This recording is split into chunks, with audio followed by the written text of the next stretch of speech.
Most people start scrolling through problems in their heads right after they wake up. A few seconds of bliss. Then, boom, a heavy bag of problems comes rushing in. Problems related to past memories, to specific people, things, and unresolved issues.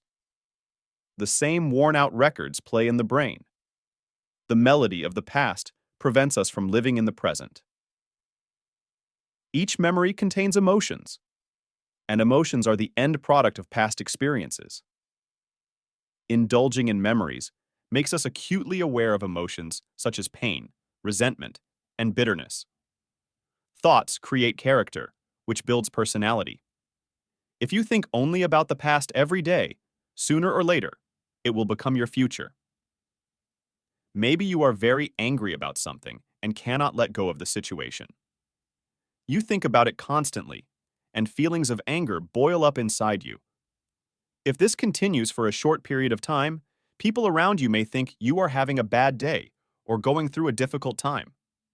However, if the bad mood lasts long enough, it eventually becomes part of your personality. And people will begin to think of you as someone who is always in a bad mood.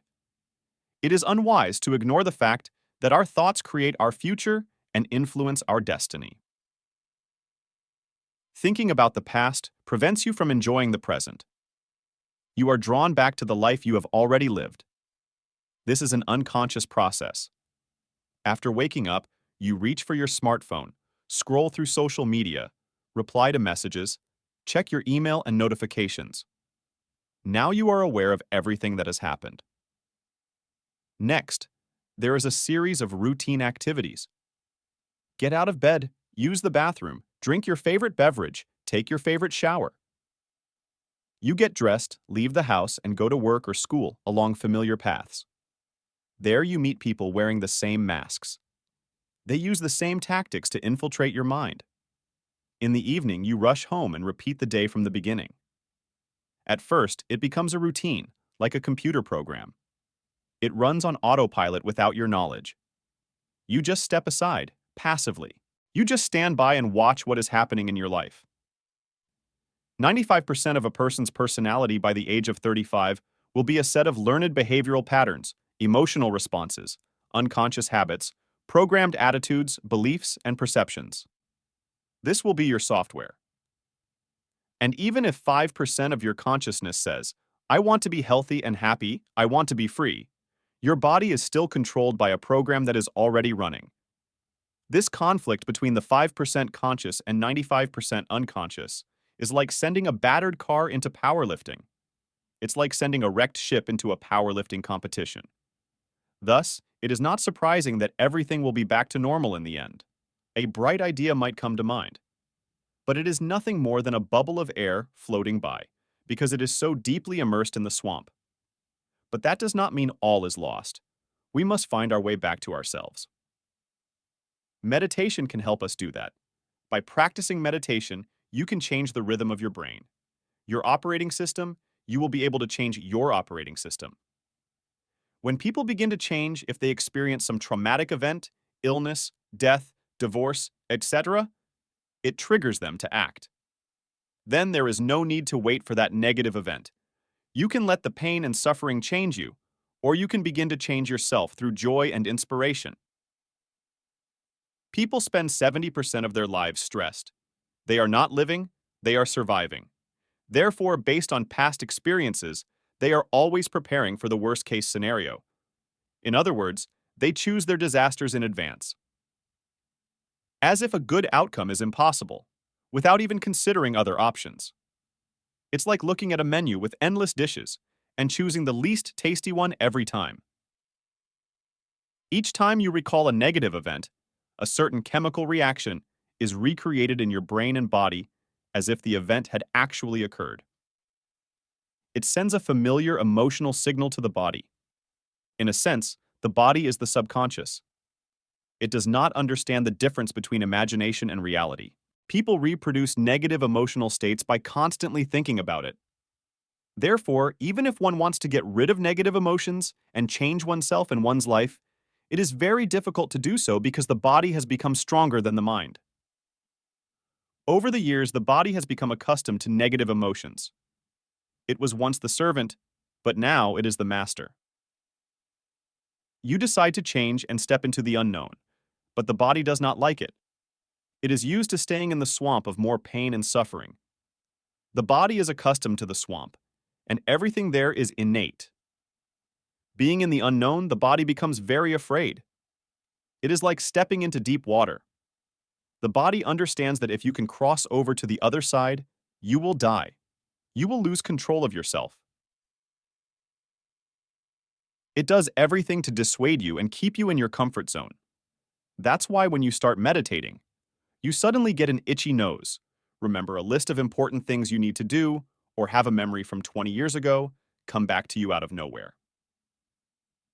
The body tries to gain the upper hand and says, "I'm going to do this." The body is cunning and has many tools, but the unknown is the best place to create the future, and the easiest way to get there is through meditation. Once you enter a deep meditative state, you can immediately begin to create your future. What do you want to change in your life? What will it be like? How do I feel?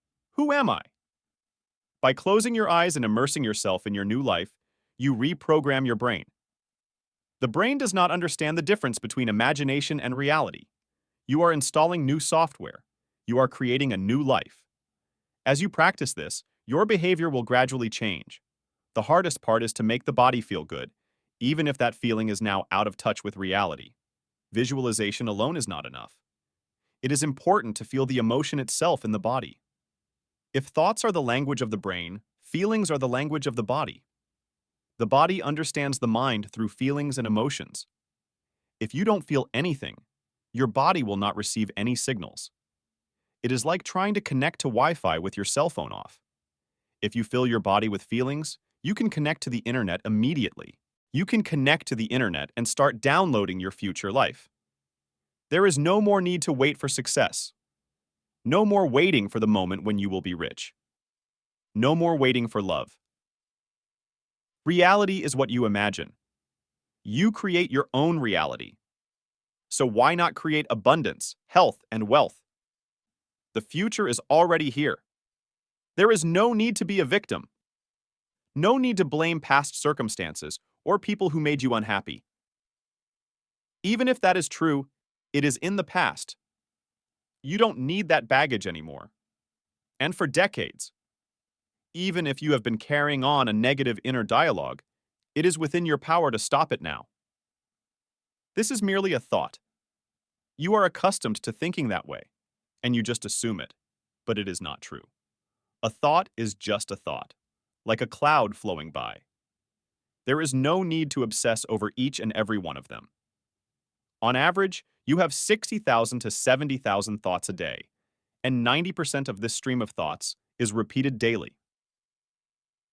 You repeat the same thoughts, make the same choices, act as you are used to, return to the same emotions, and have the same experiences. This is why meditation is so important. When you are in a state of mindfulness, you can smile at the childish antics of the mind trying to get your attention in every way possible. Meditation helps you get to know yourself, your thoughts, actions, and feelings again. You accept everything as it is. Gradually, the body enters a new emotional state. Regular meditation practice helps cement the results. Forming a new self is like creating a garden. First remove weeds and stones, then weed, then prepare the soil. Prepare the soil. Only after that is done can you begin to plant new plants and take care of them. Meditation is the same process of renewal. First, you need to clear your mind of old attitudes and habits. This is hard work because the body clings to the familiar, however toxic it may be. But after the cleansing, you can start growing something new and positive. By meditating regularly, you gradually reprogram your subconscious, sprouting new thoughts, emotions, and beliefs. And over time, they will bear fruit. You will wake up one day a completely different person. So don't give up if it's difficult at first. Each meditation is another watering for your new seedlings inside. And one day, you will happily see how the former swamp of negativity turns into a blooming garden of positivity. You just need to be patient and not abandon this useful activity. Bottom line, remember that the world begins with you. Change yourself for the better, and you will change the whole world around you.